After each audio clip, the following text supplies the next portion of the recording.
ലൈവിൽ ഇപ്പൊ നടന്നൊരു സംഭവമാണ് കേട്ടോ. അനിമോള, ശൈത്യ, അതേപോലെ ആദില, നൂറ, സരിക ഇവരെല്ലാരും കൂടി ആ മൈജി കോണിൽ ഇരുന്ന് സംസാരിച്ചുകൊണ്ടിരിക്കുകയായിരുന്നു. പ്രധാനമായിട്ടും ശൈത്യയും അനിമോളുമാണ് സംസാരിച്ചുകൊണ്ടിരുന്നത്.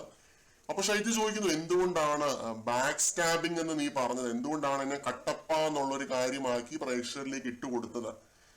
എന്നിട്ട് ഇത് ഒന്നും രണ്ടും പറയുന്നുണ്ട്. രണ്ടുപേരും ഓരോന്ന് പറഞ്ഞ് ഓരോ വിഷയങ്ങൾ, പഴയ വിഷയങ്ങളൊക്കെ എടുത്തിട്ട് ഹൊറർ സ്റ്റോറിയുടെ വിഷയവും ഹാരിയൻ ജിസേൽ പ്രശ്നങ്ങളും പിന്നെ മൊണ്ണാന്ന് വിളിച്ച ആ ഒരു കേസും, അനുമോൾ ആണുങ്ങളെ എല്ലാവരെയും മൊണ്ണാന്ന് വിളിച്ച ആ ഒരു കേസൊക്കെ ഉണ്ടല്ലോ, അതെല്ലാം എടുത്തിട്ട് ശൈത്യ അത്യാവശ്യം ഹീറ്റഡ് ആയിട്ട് തന്നെ നിൽക്കുന്നുണ്ട്. ഈ ഒരു തർക്കം മൂർജിച്ച് വന്നപ്പോഴത്തേക്ക് അനുമോൾ എണീറ്റ് പോകുന്നുണ്ട്. അപ്പൊ അനുമോൾ എണീറ്റ് പോയി അവിടെ ആ ഒരു ഊഞ്ഞാലിൽ ഇരിക്കുന്നുണ്ട്. അപ്പൊ ശൈത്യം അവിടുന്ന് നിലവിളിച്ച് പറയുന്നുണ്ട്, എന്നെ ബാക്ക് സ്റ്റാബ് ചെയ്തത് നീയല്ല, നിന്റെ പി ആറുകളാണ് എന്നെ ബാക്ക് സ്റ്റാബ് ചെയ്തത്. പിന്നെ നിന്റെ പി ആറുകൾ എന്നെ നെഗറ്റീവ് ആക്കി, ശൈത്യ കട്ടപ്പ എന്ന് പറഞ്ഞ് അവര് പ്രേക്ഷകരുടെ മുമ്പിലേക്ക് എന്നെ വലിച്ചെറിഞ്ഞു കൊടുത്തു, എനിക്ക് ഒരുപാട് ബുദ്ധിമുട്ടുകൾ ഉണ്ടായി. അങ്ങനെ ആ രീതിയിലൊക്കെ ഒരുപാട് കാര്യങ്ങൾ ശൈത്യ പറയുന്നുണ്ട്. പിന്നെ ശൈത്യ പറയുന്ന ഒരു കാര്യമുണ്ട്, ഇതിന്റെ അത് ഹൈലൈറ്റ് പോയിന്റ് ആണ് കേട്ടോ, എല്ലാവരും കേൾക്കുക.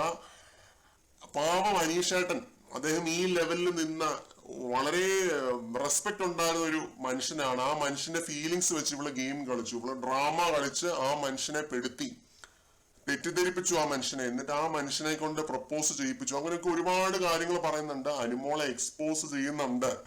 ശരിക്കും ഈ ഫിനാലെ വീക്കിൽ നമ്മൾ കണ്ടുകൊണ്ടിരിക്കുന്ന വളരെ അൺറിയൽ ആയിട്ടുള്ള കാര്യങ്ങളാണ്. ഇത്രയും ദിവസം ഉണ്ടാക്കിക്കൊണ്ട് വന്ന ആ ഒരു സംഭവം ഉണ്ടല്ലോ, അതൊക്കെ പൊക്കോണ്ടിരിക്കുകയാണ്, താഴോട്ട് പോയിക്കൊണ്ടിരിക്കുകയാണ്. ഡ്രാമയാണ്, വെറും ചീപ്പ് ഗെയിം ആണെന്ന് ഇങ്ങനെ തെളിഞ്ഞുകൊണ്ടിരിക്കുകയാണ് ഓരോ ദിവസം കൂടുന്തോറും.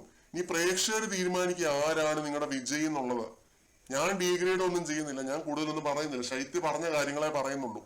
അനീഷേട്ടന്റെ ഫീലിങ്സ് വെച്ച് അനുമോൾ ഗെയിം കളിച്ചു എന്ന് ശൈത്യക്ക് പോലും തോന്നുന്നു. പിന്നെ ശൈത്യ പറയുന്ന ഒരു കാര്യം, അത്രയും അവളെ സപ്പോർട്ട് ചെയ്തിട്ട് അവളുടെ വായിന്ന് തന്നെ കട്ടപ്പാന്ന് കേൾക്കുന്ന ഒരു അവസ്ഥ ഒന്ന് ആലോചിച്ച് നോക്കേ.